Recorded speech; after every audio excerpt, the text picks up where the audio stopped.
লক্ষ্যে প্রায় 4 লক্ষ গ্রামীণ মহিলাকে যুক্ত করে 50,000 স্বসহায়ক দল গঠন করা হয়েছে। স্বসহায়ক দলগুলির মধ্যে 1100 কোটি টাকারও অধিক রিভলভিং ফান্ড ও ব্যাংক লোনের ব্যবস্থা করা হয়েছে। ফলে সর্বপ্রথম আপনারা জানেন যে ছাত্রীদের টিউশন ফি মুকুব করা হয়েছে। নবম শ্রেণীতে পাঠরত প্রায় 1 লক্ষ ছাত্রীকে বিনামূল্যে সাইকেল বিতরণ করা হয়েছে। জনজাতিদের সার্বিক বিকাশে সরকার আন্তরিক বনাঞ্চলে বসবাসকারী নাগরিকদের অধিকার সুরক্ষিত করতে বনাধিকার অ্যাক্ট চালু করা হয়েছে। ভারত সরকারের 17টি আমাদের মাননীয় প্রধানমন্ত্রীর কারণে 17টি একক মডেল রেসিডেন্সিয়াল স্কুলে অনুমোদন দিয়েছে। এর মধ্যে 2 স্কুল ইতিমধ্যে চালু হয়েছে। রাজ্যে 1400 অধিক স্কুলে কর্পোরেট ভাষাকে আমরা বিষয় হিসাবে চালু করেছি।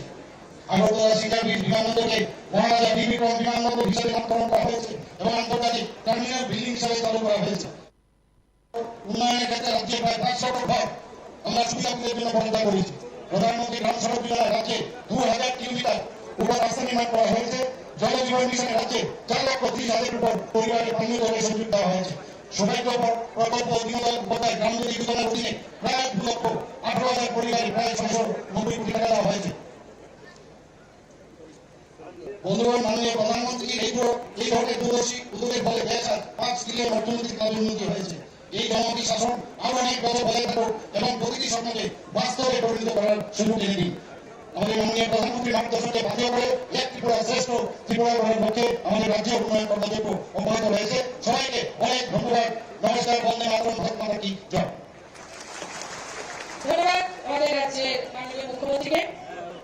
2014 से 2026 एक स्वर्णिम काल जो लिखी जा रही है अपने प्रधानमंत्री के हाथों द्वारा, उस काल की गाथा को बयां करने के लिए अभी मैं विनम्रता से निवेदन करती हूँ अपनी भारतीय जनता पार्टी के राष्ट्रीय अध्यक्ष आदरणीय जेपी नड्डा जी का। भारत माता की, भारत माता की।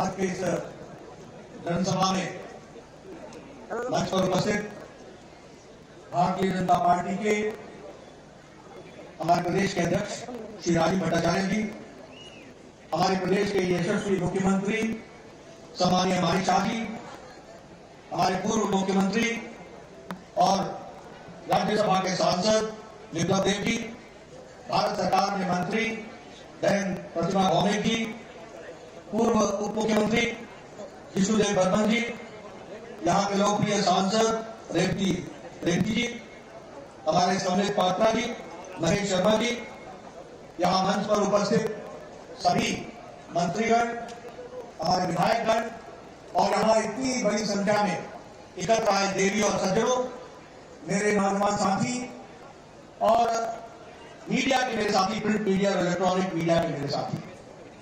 सबसे पहले तो जब तक त्रिपुरा की धरती पर आया हूं तो मैं सबसे पहले मां त्रिपुरा को नमन करते हुए अपनी बात को प्रारंभ करता हूं।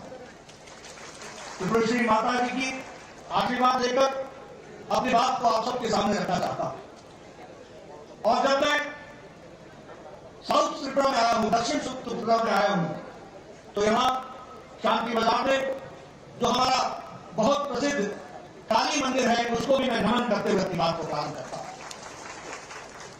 मित्रों, मुझसे पूर्व राजीव भट्टाचार्य जी ने, हमारे विप्लव देव जी ने और हमारे सभी पूर्व वक्ताओं ने, प्रतिमा जी ने, हमारे मुख्यमंत्री जी ने आपके सामने बहुत ही तफसील से किस तरीके से मोदी जी के नेतृत्व में देश आगे बढ़ा है और त्रिपुरा का भी विकास हुआ, देश का भी विकास हुआ, इन सारी बातों को बहुत गहराई से आपके सामने रखा है। मैं एक ही बात कहना चाहता हूं कि ये 9 साल प्रधानमंत्री मोदी जी के नेतृत्व में जो हम सब लोगों ने देखा है, उसमें हमने पाया है कि इन 9 सालों में भारत की तस्वीर और तकदीर को मोदी जी के नेतृत्व में बदल डाला है। इसको मैं गौर के साथ कहता हूं। और जब मैं ये कहता हूं तो मैं आप सबको ये भी याद दिलाना चाहता हूं कि आप 2014 के पहले का भारत देखो और 2014 के बाद का भारत देखो। 2014 से पहले कैसा भारत था? 2014 से पहले भारत था जिसका नाम भ्रष्टाचारी देशों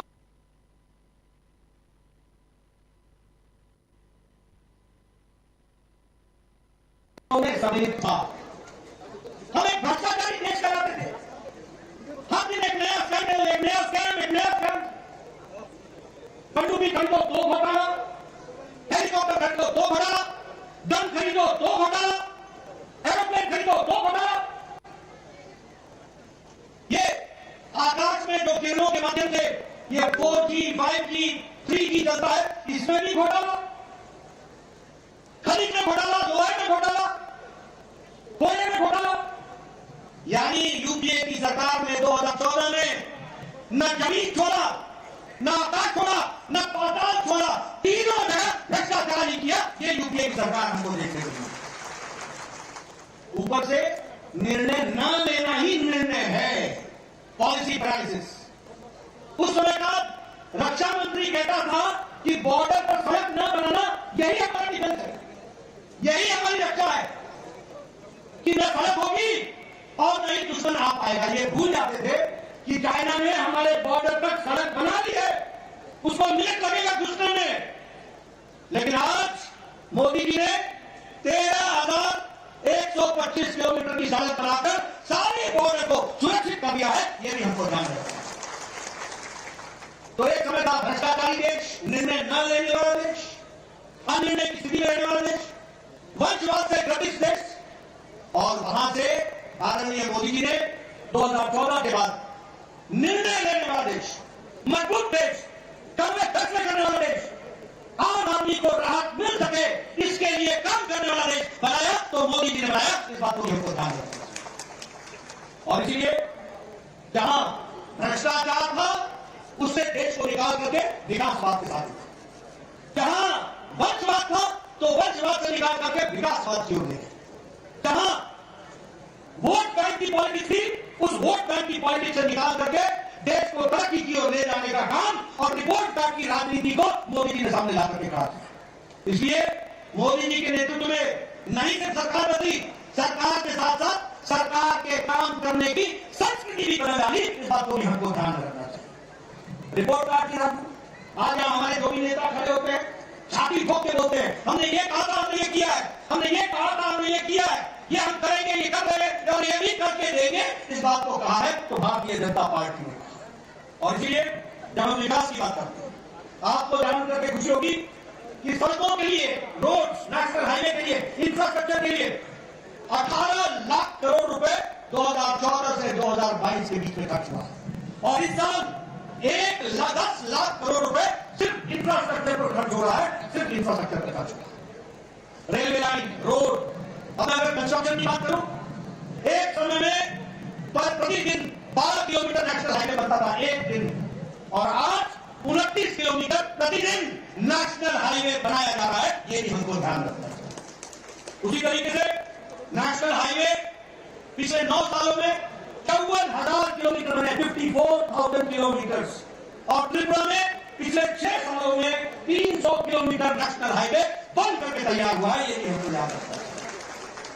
ये जो अगरतला से शांति बाजार तक और ये जो साउथ त्रिपुरा है, अब ये नेशनल हाईवे है कि नहीं है? ये नेशनल हाईवे किसने दिया? 2016 में मोदी जी ने दिया और नितिन गडकरी जी ने काम करा करके ये भी आपको दिया। और आज 6 नेशनल हाईवे आज त्रिपुरा में उनका काम चल रहा है और वह आपको त्रिपुरा को दिया गया है। उसी तरीके से अगर हम बात करें तो 37,000 किलोमीटर रेलवे ट्रैक को इलेक्ट्रीफाई कर दिया गया है। यानी अब 37,000 किलोमीटर की सड़क रेलवे ट्रैक पर इलेक्ट्रिक की ट्रेन दौड़ती है, इलेक्ट्रिफिकेशन हो गया है। यह भी हमको ध्यान रखना चाहिए। और अगरतला से अथुरा रेल लिंक, जिसका इंडियन साइड और भारतीय साइड है, उसमें 5.40 किलोमीटर, 460 किलोमीटर, ये टोनियर, ये जो हमारा नॉर्थ ईस्ट हमारा डिपार्टमेंट है उसके माध्यम से इसका काम हुआ है। और 6.8 किलोमीटर ये बांग्लादेश में जो रेलवे ट्रैक बन रहा है, इसका खर्च मिनिस्ट्री ऑफ एक्सटर्नल अफेयर्स, विदेश मंत्रालय ने दिया है। और अब अगरतला से कलकत्ता जाने का समय 31 घंटे से घट करके 10 घंटे हो जाएगा। यह विकास की नई कहानी खुल रहा है। यह है बदलता भारत। पहले हम बांग्लादेश में के माध्यम से सोच नहीं सकते, आज हमने रेलवे ट्रैक के काम को आगे बढ़ाया। आपको जान करके खुशी भी होगी और आश्चर्य भी होगा। खुशी ये होगी कि आज 9 साल के अंदर 74 एयरपोर्ट बने हैं, 74 एयरपोर्ट। और उसके साथ साथ 70 साल में 74 एयरपोर्ट बने और मोदी जी के नेतृत्व में 9 साल के अंदर 74 एयरपोर्ट बने हैं। ये भी हमको ध्यान रखना है। आज नॉर्थ ईस्ट में 7 नए एयरपोर्ट बन रहे हैं। सभी कैपिटल को जोड़ने का प्रयास हो रहा है या कैपिटल के नजदीक एयरपोर्ट बनाने का इंतजाम हो रहा है। अगर आप गांव की सड़क हो तो आपको जान करके आश्चर्य होगा, पिछले 9 साल में 3,28,000 सड़क ऑल वेदर रोड गांव को जोड़ने के लिए बनी है और 61,000 गांव हैबिटेशन को पक्की सड़क से जोड़ने का काम पिछले 9 साल में हुआ। अगर मैं शांति और सुरक्षा की बात करूं तो मैंने पहले कहा 13,125 किलोमीटर, जमा करिएगा 13,525 किलोमीटर कॉर्नर रोड बन करके तैयार हो गया है। और एक नहीं, दोनों ब्रिज बन करके एक तरफ से जाने का एक तरफ से आने का हर मौसम में 2 दिन के अंदर 1 दिन के अंदर अपनी फौज को बॉर्डर पर पहुंचाने का काम किया। तो नरेंद्र मोदी जी ने किया, ये भी हमको ध्यान रखना है। आप सबको मालूम ही है, हम नारा लगाते थे एक देश में 2 निशान 2 विधान 2 पुलान नहीं चलेंगे। जम्मू कश्मीर में धारा की जो दफा लगी हुई थी, मोदी जी ने 6 अगस्त 2019 को पार्लियामेंट में खड़े होकर के अमित शाह जी की रणनीति ने काम किया और मोदी जी की इच्छा शक्ति ने तय किया और धारा 370 को धाराशाही कर दिया और कश्मीर को संपूर्णता के साथ भारत से जोड़ दिया। ये भी हमको ध्यान रखना। उसी तरीके से अगर मैं बात करूं तो हमारे यहाँ विकास की दृष्टि से डिफेंस के प्रोडक्शन में 99% 107,500 करोड़ रुपए का जो प्रोक्योरमेंट है वो हुआ है और उसी तरीके से 2,71,000 का 2022-23 में प्रोक्योरमेंट हो रहा है डिफेंस प्रोडक्ट्स का और इसमें से 99% भारत की इंडस्ट्री बनानी है। ये आत्मनिर्भर भारत की ओर जाने का विषय। आपको मालूम होगा चाइना के साथ डोकलाम स्टैंड ऑफ हुआ, चाइना की फौजें खड़ी रही तो सामने भारत की फौज भी तब से खड़ी रही और उनको वहीं पर होगा, ये भी आपको मालूम है। एयर स्ट्राइक, सर्जिकल स्ट्राइक, ये सब चीजें आप जानते हैं। कभी किसी भारतीय प्रधानमंत्री ने कहा कि तुमने बहुत बड़ी गलती कर दी है, तुमको इसका खमियाजा भुगतना पड़ेगा, घर में घुस करके मारेंगे। और ये था सर्जिकल स्ट्राइक जो आपने देखा, ये था एयर स्ट्राइक, ये भी आपने देखा। टेररिज्म का इसको कहते हैं कि नो टॉलरेंस, जीरो टॉलरेंस। अगर मैं बात करूं आत्मनिर्भरता की, तो आज भारत AK-203 बनाने लगा है, असॉल्ट राइफल बनाने लगा है, उसी तरीके से प्रचंड हेलीकॉप्टर बनाने लगा है, उसी तरीके से INS विक्रम भारत ने लड़ाकू जहाज बना करके दिखा दिया है और भारत की फौज में वो बेड़ा में वो शामिल हुआ है। ये भी हमको ध्यान रखना। अगर मैं सुशासन की बात करूं, क्योंकि हम जब 9 साल मना रहे हैं तो सेवा, सुशासन और गरीब कल्याण, ये जो सुशासन की हम बात करते हैं, एक समय में भारत का प्रधानमंत्री स्वर्गीय राजीव गांधी बोलते थे कि मैं दिल्ली से 1 रुपए भेजता हूं तो 85 पैसे पता नहीं किनके हाथों में लग जाते हैं और सिर्फ 15 पैसे ही पहुंचते हैं, सिर्फ 15 पैसे। आज बदलता भारत मोदी जी के नेतृत्व में 22,40,000 करोड़ रुपए लोगों के खाते में बैंक में पहुंचा दिया गया। ये बदलता भारत है, लोगों को डायरेक्ट बेनिफिट ट्रांसफर पहुंचाया गया। कितना? 22,40,000 करोड़, जिसमें से 2,20,000 करोड़ रुपए, लाख करोड़ रुपए ये जो पिलफरिंग हो जाता था, ये जो बीच में बिचौलिए खा लेते थे, इसको भी रोकने का काम किया। कितना? 2,20,000 लाख करोड़, इतना मोदी जी ने बचाया है डायरेक्ट बेनिफिट ट्रांसफर से। यह है सुशासन। आज common service centre 5,47,000 common service centre बने और 2.5 लाख गांव में हमारा नौजवान कॉमन सर्विस सेंटर बन देखा है। और आज किसी भी गांव में कॉमन सर्विस सेंटर में जाकर के भारत सरकार और त्रिपुरा सरकार की तमाम योजनाओं का उपयोग आप कर सकते हैं और उससे आप डिजिटलाइजेशन के माध्यम से आप उसका उपयोग कर सकते हैं। बदलता भारत कैसा है? बदलता भारत ऐसा है जिसमें हम 10वें नंबर की आर्थिक व्यवस्था थे, 10वें नंबर, और मोदी जी के नेतृत्व में जिस ब्रिटेन ने, जिस इंग्लैंड ने हमको 200 साल राज किया, उसको पछाड़ करके आज भारत 5वीं सबसे बड़ी अर्थव्यवस्था बन गई है। स्टील के मैन्युफैक्चर में, इस्पात के मैन्युफैक्चर में हम 4थे नंबर पर खड़े थे, आज हम 2रे नंबर पर खड़े हैं। अगर हम बात करें टॉय इंडस्ट्री में, आपको याद होगा मन की बात में मोदी जी ने कहा था कि विदेशी खिलौने मत खरीदो, भारत के खिलौनों पर विश्वास रखो।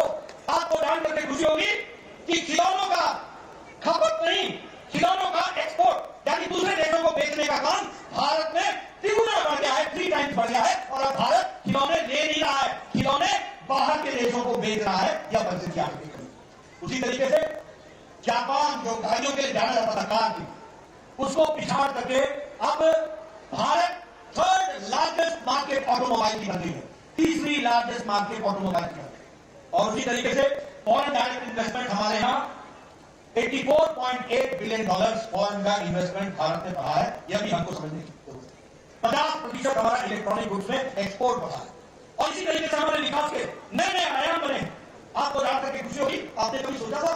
मुझे कोई एग्जैक्ट नंबर नहीं मालूम, याद नहीं है, शायद मुझे समृद्ध जी बता दे, लेकिन शायद 470 एयरबस हमने ऑर्डर किया।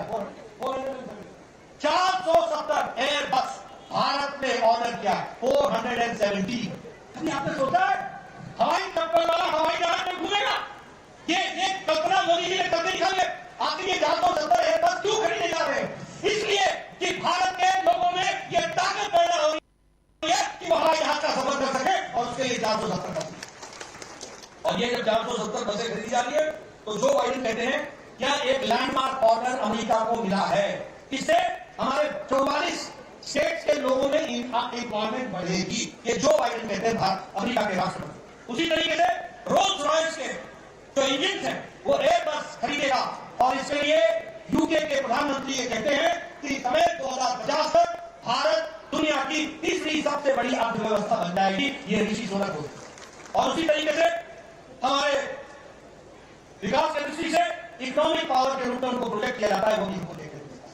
मित्रों, मैं यहां आप लोगों को क्लियर कर देना चाहता हूं, और मैं चाहता हूं मेरे आंकड़े मीडिया वाले नोट कर लें और सही मायने में भारत की तस्वीर लोगों के सामने रखें।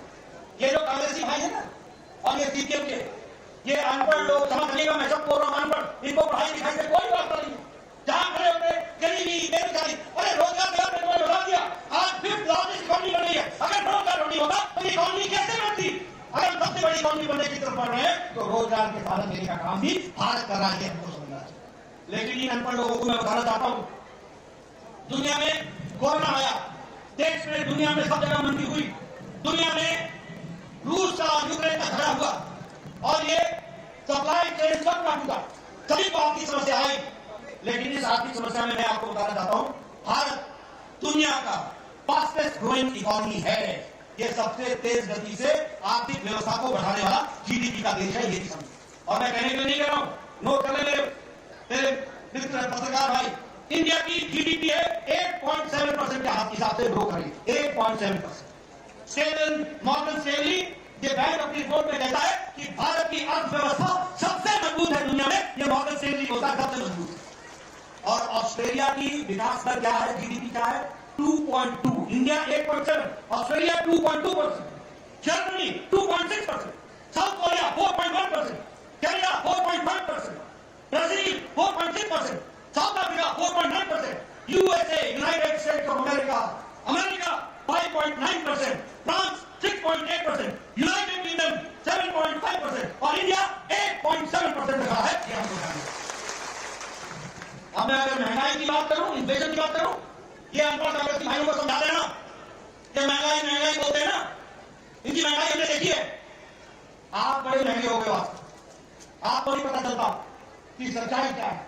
मैं आपको बताना चाहता हूं, इन्फ्लेशन इंडिया 4.2% पे खड़ा है, यूनाइटेड स्टेट्स 4.9% पे खड़ा है, फ्रांस 5.1% पे खड़ा है, यूरो एरिया 6.1% पे खड़ा है, ऑस्ट्रेलिया 7% पे खड़ा है, इटली 7.69% पे खड़ा है, यूनाइटेड किंगडम 8.7% पे खड़ा है। और खाद्य सामग्री का इन्फ्लेशन, महंगाई, खाने के सामान की महंगाई, वो भी जोड़ लो, इंडिया 2.9% पर खड़ा है, 2.91%। यूएस यूनाइटेड स्टेट्स अमेरिका 6.7% पे खड़ा है, फ्रांस 14.7% पे खड़ा है, यानी फ्रांस में महंगाई 14.7% से बढ़ रही है, जर्मनी 14.5% से खड़ा है, यूरोपियन यूनियन 16.4% से खड़ा है, स्वीडन 16.8% से खड़ा है, यूके यूनाइटेड किंगडम इंग्लैंड 18% पर खड़ा है, पाकिस्तान 48.65 पर खड़ा है, और भारत 2.91% पर। ये भारत, मैं चाहूंगा इन आंकड़ों को मेरे पत्रकार बंधु जरा दुनिया की तस्वीर दिखाओ, क्या पाकिस्तान, क्या श्रीलंका, और क्या भारत, और क्या अमेरिका, क्या फ्रांस, क्या इटली, क्या जर्मनी, क्या स्विट्जरलैंड, भारत कहां पर खड़ा है? आज भारत आर्थिक जगत में, दुनिया की नजर में ये ब्राइट स्पॉट है, तो वो भारत है, भारत है, भारत।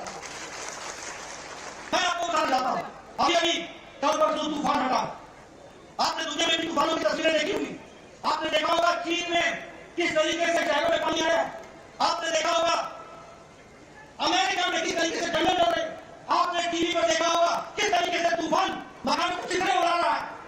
लेकिन ये भारत है, बदलता भारत, जहां तूफान आने से पहले हमारे साइंटिस्ट और हमारी इक्विपमेंट्स इतनी मजबूत मोदी जी ने लगाई है कि हमें 1-1.5 सप्ताह पहले पता चल जाता है कि तूफान कब आएगा, कहां आएगा, कितनी जोर से आएगा और उसकी कैसे व्यवस्था करनी। और आप देखिए परसों तूफान आया, प्रधानमंत्री मोदी जी ने 1 हफ्ते पहले से तैयारी, 1 लाख लोगों को सुरक्षित स्थानों पर पहुंचाया गया, 1 लाख लोगों को। उसी तरीके से यह भी बताया गया कि 125 किलोमीटर की स्पीड से आएगा।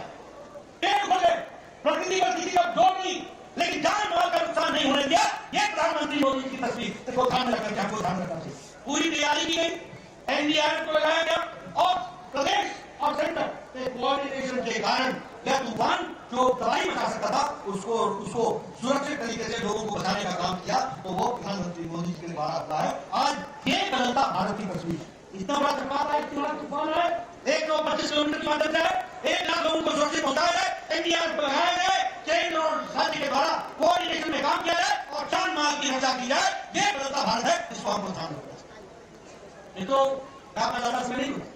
अभी हमारे राजीव भट्टाचार्य जी आपसे चर्चा कर रहे थे, गांव, गरीब, वंचित, पीड़ित, शोषित, दलित, किसान, युवा, महिला, सबको अगर ताकत दी है, सशक्तिकरण किया है, तो मोदी जी के नीतियों ने किया है। यह हमको ध्यान रखना। 4 करोड़ से ज्यादा घर प्रधानमंत्री आवास योजना में बने, कितने? 4 करोड़ और 3,50,000 घर त्रिपुरा में बने, 3,50,000 घर। और मुझे याद है वो एयरपोर्ट के बगल में बॉर्डर के गांव में मैं गया था, लखनऊ में गया था मैं, वहां मैंने चाय पी थी, हमारा गरीब भाई था, उसको प्रधानमंत्री आवास योजना मिला था। घर देकर के मेरा दिल इतना खुश हुआ, 2 कमरे, बेडरूम, 1 किचन अलग से, 1 शौचालय अलग से, किचन में गैस का चूल्हा, सामने कोर्टयार्ड, ऊपर छत, पक्का मकान और घर का मालिक नहीं, मालकिन उसकी मालिक। यह है प्रधानमंत्री आवास योजना, यह है महिला सशक्तिकरण। कितना दिया? 4 करोड़ घर, 3,50,000 त्रिपुरा में। तो ये हमारे एमएलए साहिबान कहते हैं ना, ये बड़े खुशनसीब हैं कि इनको प्रधानमंत्री मोदी की जगह मिला है। मैं 1993 में 1993 में पहली बार एमएलए बन गया था। मैं आपको घटना सुनाना चाहता हूँ।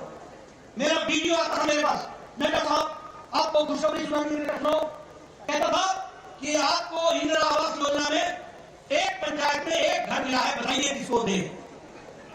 मैं कहता था मेरी तबीयत खराब जाती, मैं सोचता था मैं कैसे न्याय करूंगा, 1 अनाथ 100 बीमा, कैसे इंदिरा आवास को मैं बांटूंगा, किसको दूंगा, किस गरीब को मैं उसके आंसू पहुंचूंगा। 1 पंचायत में 1 घर 1 साल में।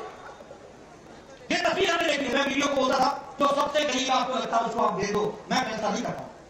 ये दिन मैंने देखे और आज ये कुछ नसीब लोग हैं जो 4 करोड़ प्रधानमंत्री आवास योजना में एक पंचायत में 20-20 घर देने के हकदार बनते हैं और गरीबों का भला करते हैं। ये हमको समझता है।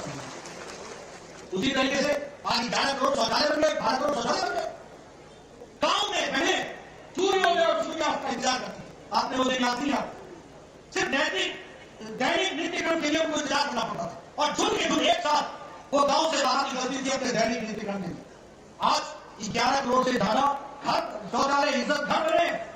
ये इसका मतलब ये समझो कि कैसा भारत था 9 साल पहले, जहां 11 करोड़ बहनें अपनी इज्जत के लिए मोहताज थी, उनको अगर इज्जत देने का काम किया तो नरेंद्र मोदी जी ने किया। ये भी हमको ध्यान रखना। अगर हम बात करें आयुष्मान भारत का, और यहां भी आपको स्कीम चलाई, उसी का नाम क्या है?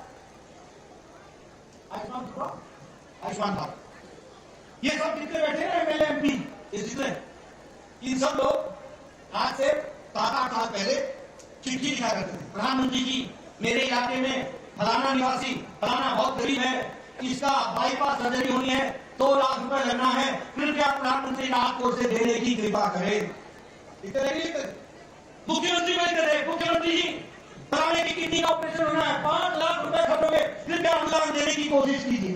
अब मुख्यमंत्री जी 2 लाख देते थे, बाकी 3 लाख कहां से आए, 2.5 लाख देते थे, कहां से आए, ये सारी चीजें अच्छी। लेकिन मोदी जी ने 10 करोड़ भाई नोट कर लेना, 10 करोड़ 74 लाख परिवार, 50 करोड़ लोग, गरीब लोग, जाति का बात नहीं, वाला, रेडी वाला, सब्जी वाला, ठेले वाला, बस का ड्राइवर, बस का क्लीनर, बाल काटने वाला, कूड़ेदान से प्लास्टिक इकट्ठे करने वाला, ऐसे गरीब लोगों को 50 करोड़ लोगों को 5 लाख रुपए प्रति वर्ष हेल्थ कवरेज देने का काम, स्वास्थ्य के गंभीर बीमारियों से लड़ने के लिए देने का काम किया तो मोदी जी। आज कम से कम 80 करोड़ रुपए का इस तरीके से लोगों की राहत के लिए वो भी हमको ध्यान रखना है। प्रधानमंत्री उज्ज्वला योजना, उजाला योजना, गरीब कल्याण अन्न योजना, आज 80 करोड़ की जनता को 5 किलो गेहूं या 5 किलो चावल, 1 किलो नमक मिल रहा है कि नहीं मिल रहा है? मिल रहा है कि नहीं मिल रहा? प्रधानमंत्री गरीब कल्याण अन्न योजना में मिल रहा है कि नहीं मिल रहा? मैं सुनना चाहता हूं, मिल रहा है कि नहीं मिल रहा? मित्रों, ये गरीब कल्याण अन्न योजना सिर्फ गरीब कल्याण अन्न योजना नहीं है। इसके कारण भारत की गरीबी 22% से घट करके 10% से कम हो गई और अति गरीबी 1% से भी कम हो गई है। और हम नहीं बोल रहे हैं, ये इंटरनेशनल मॉनिटरी फंड, ये दुनिया की तस्वीर है जो हम आपके सामने देखते हैं। भारत की तस्वीर मोदी जी ने बताइए, दुनिया में भारत की छवि बढ़ाई कि नहीं बढ़ाई? बढ़ाई कि नहीं बढ़ाई? ऑस्ट्रेलिया का प्राइम मिनिस्टर भारत के प्रधानमंत्री को बॉस बोलता है कि नहीं बोलता? papua न्यू गिनी के प्रधानमंत्री भारत के प्रधानमंत्री के पांव छू करके अभिवादन करता है कि नहीं करता? न्यूजीलैंड का प्रधानमंत्री मिलने के लिए न्यूजीलैंड से फ्लाई करके ऑस्ट्रेलिया की सिडनी में आकर मिलता है कि नहीं मिलता? तमाम देश दुनिया के सबसे बड़े सम्मान के साथ आदरणीय प्रधानमंत्री को सम्मानित करते हैं कि नहीं करते हैं? दुनिया में भारत की छवि बनती है कि नहीं बनती है? अब ये यूक्रेन की लड़ाई हुई, मोदी जी ने पुतिन से बात करके युद्ध रुकाया था कि नहीं रुकाया था? मोदी जी ने जेलेंस्की से बात करके युद्ध रुकाया था कि नहीं रुकाया था? और 22,000 बच्चों को सुरक्षित तिरंगा झंडा लेकर के भारत को पहुंचाया। ये बदलता भारत है, ये भी हमको ध्यान रखना है। इसलिए मित्रों, मैं बहुत सी बातें आपको कह सकता हूं और बहुत सी चीजों को आपके सामने रख सकता हूं, लेकिन हाँ, समय का अभाव ये, आपने मेरी बात बहुत सुनी है, लेकिन आपको मैं समझाना चाहता हूं, भारतीय जनता पार्टी, कांग्रेस और सीपीएम, इन तीनों का अंतर क्या है? सबसे पहले कांग्रेस समझो क्या है।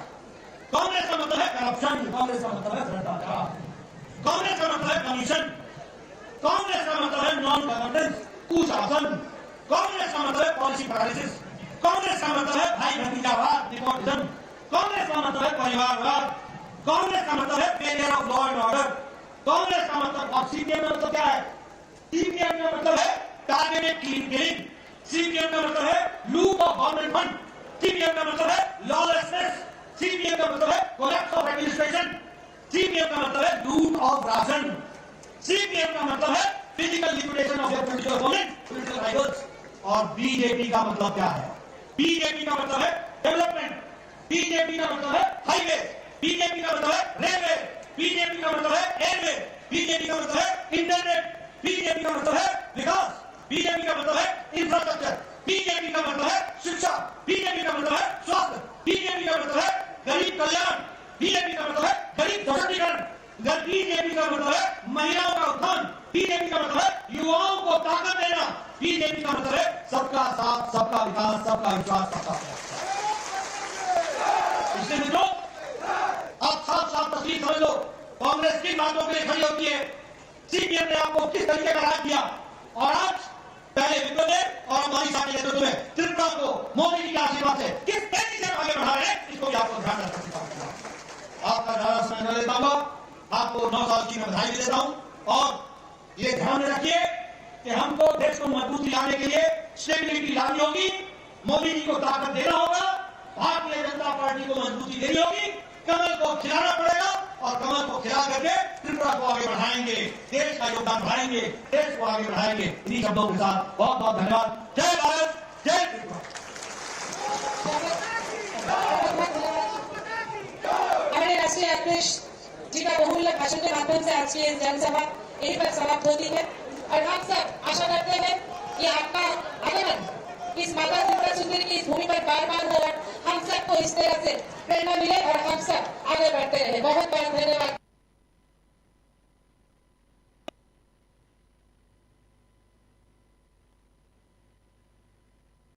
কি করছো? এই ভাবছি আমাদের ইন্টারনেট সার্ভিস প্রোভাইডার চেঞ্জ করব। মাসে মাসে এত টাকা খরচ যাচ্ছে, নেটের স্পিড অত্যন্ত কম, সমস্যা হলেই বারবার টোল ফ্রিতে ফোন করো। আর সানডেসে তো আরোই ঝামেলা। তাহলে কি করবে? দেখছি। দেখো বালাজি ডিজিকম আমাদের আগরতলা শহরে প্রথমবার নিয়েছে ফ্রি ব্রডব্যান্ড কনসেপ্ট। কি করে সম্ভব? সেটাই তো। এছাড়াও dedicated support app to track and attend every complaint within 2 hours. Service on Sundays. Wow, চলো একটা কল করে জেনে নিই। এক্ষুনি করো। বালাজি টেলিকম আগরতলা শহরের প্রথম ব্রডব্যান্ড সার্ভিস প্রোভাইডার, যারা নিয়ে এসছে ফ্রি ব্রডব্যান্ড কনসেপ্ট, মানে সারা মাস super high speed unlimited internet, তাও আবার ফ্রিতে। আপনি কিসের জন্য ওয়েট করছেন? আজই আনুন বালাজি ডিজিকমের ব্রডব্যান্ড কানেকশন আর পান সাশ্রয়ের চাবি। It's unlimited and free. কি করে সম্ভব জানতে আজই কল করুন 8794440405 এই নাম্বারে। Your dreams make you think better, bigger, and farther. Your dreams make you more human. I started here as a learner, and it is here I mentor new learners today. Tips has given me the leverage to dream big and break all barriers. Come join Tips to manifest your dreams.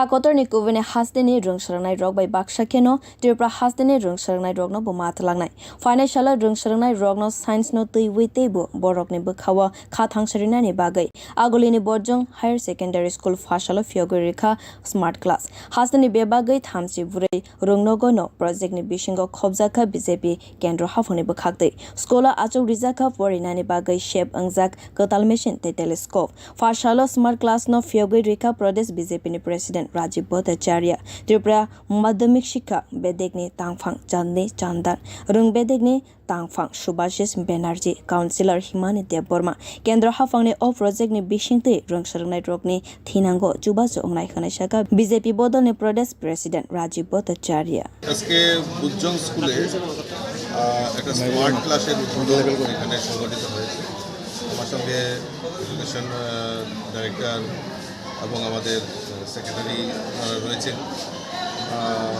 একটাই উদ্দেশ্য যে আগামী দিন যে আমাদের যে ভবিষ্যৎ যারা ছাত্রছাত্রীরা রয়েছে তাদের কীভাবে স্মার্ট বানানো, তাদেরকে বৈজ্ঞানিক সায়েন্স সম্পর্কে আরও বেশি ওয়াকিবহাল হয়ে আমাদের সারা ভারতবর্ষে যাতে তাদের সুনাম অর্জন করতে পারে সেই লক্ষ্যমাত্রা রেখেই এই স্মার্ট ক্লাসের উদ্বোধন হয়েছে। এবং আমাদের ডাইরেক্টর সাহেব যেটা বললো যে আমাদের 34টা সারা রাজ্যের 34টা বিদ্যালয়কে এরকম স্মার্ট ক্লাসের জন্য সহায়তা করেছে এডুকেশন ডিপার্টমেন্ট থেকে। এটা ডাইরেক্ট গভর্নমেন্ট অফ ইন্ডিয়ার একটা ফান্ড। তো সেই 34টা স্কুলের মধ্যে এই তো এইটা আমাদের এই বুজজং স্কুলেও সেটা সিলেকশন হয়েছে। সেখানে তারা খুব নিপুণতার সঙ্গে সেখানে সমস্ত অত্যাধুনিক মেশিন এখানে লাগানো হয়েছে এবং আগামী দিন ছাত্রছাত্রীদের ভবিষ্যৎ গড়ার ক্ষেত্রে এটা একটা সহায়ক ভূমিকা হবে বলে আমি মনে করি। Thank you.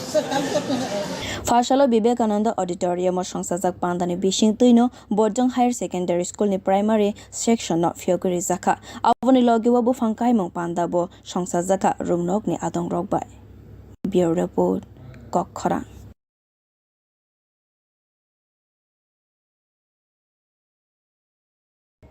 Malmatani chamang shnam thanewa hastewo teibo kahamke samung khlainani nagnai abo haishebno samunggo phonangnani bagai malmata tang bedegni okranai kolnai teibo kahamke no samung khlainani nagnai sangrang salo dharmanagarni salgra tripura hangkor ganangei atei malmata tafasili jati kalyan tang bedegni sabawo kok samani nukjaka mantri Sudhanshu Das no salgra tripura hangkor naikolnani habanogo mantri Sudhanshu Das sabha khalaikha sabawo tafasili jati kalyan atei malmata tang bedek salgra Hangkorne bukhakte samung butang tei bedek rokno teibe phaitongnai sal rokni samung rokno teibe kok salaimani nukjaka kok salaimung sabawo mantri Sudhanshu Das saklaika rural economic development no te mal mata tang bedek ni bekhakte kaham samang nukjaka ar salo mantri okra naikolnai rokno tuiwi kok salai mong soba khalai mani olono mal mata tang bedek ni joto okra thaini samang khlainai rokno logibo tuiwi thangka salgra tripura hangkorni pani sagar gana poultry farm o farm thangui joto samang berai naika mantri Sudhanshu Das kokthom thomnai roni bwskango saklaika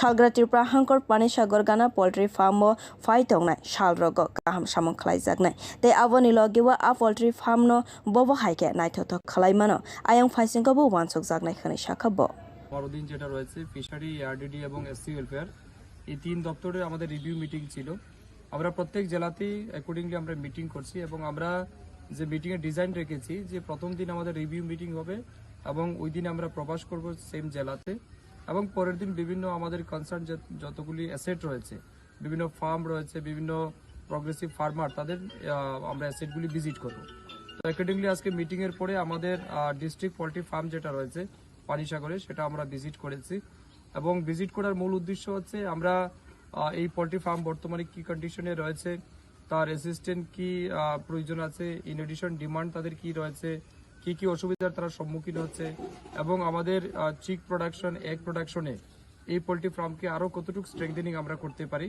এই সমস্ত বিষয়গুলিকে practically দেখার জন্য আজকে আসা এবং আমরা অনেক কিছু লক্ষ্য করছি এখানে অনেক আমাদের অ্যাক্টিভিটিস চলছে আইডিডি ডিপার্টমেন্টের এবং আপনারা লক্ষ্য করছেন এখানে আরো প্রায় 4-5টা আমাদের ইন এডিশন কনস্ট্রাকশনও হচ্ছে লেয়ারের শেড আমরা তৈরি করছি পোল্ট্রির শেড নির্মাণ হচ্ছে যেগুলি আগামী দিন এই পোল্ট্রি ফার্মকে আরো উন্নয়নের ক্ষেত্রে সহায়তা করবে এর পাশাপাশি এখানে যারা শ্রমিক থাকে তাদের জন্য থাকার ব্যবস্থা পানীয় জলের ব্যবস্থা বা এখানকার যে সমস্ত পোল্ট্রির আইটেমের সাথে যে ইকুইপমেন্টগুলি প্রয়োজন এই সমস্ত কিছু ধরে এখানে নতুন করে কনস্ট্রাকশন শুরু হয়েছে তো আমরা বিশ্বাস করছি আগামী দিন উত্তর ত্রিপুরা জেলায় এই পানিসাগরে পোল্ট্রি ফার্ম একটা গুরুত্বপূর্ণ ভূমিকা পালন করবে ডিম প্রোডাকশনের ক্ষেত্রে এবং মাংস প্রোডাকশনের ক্ষেত্রে তো এই জন্য আমরা এখানে এসেছি ভিজিট করলাম সমস্ত কিছু দেখে গেছি যেগুলি আমাদের শর্টফল আছে এগুলিকে আমরা কারেকশন করার চেষ্টা করব এবং যেগুলি আমাদের এক্সিস্টিং রয়েছে সেগুলিকে আরো বেশি আমাদের স্ট্রেংথেনিং করার জন্য আমরা আগামী দিন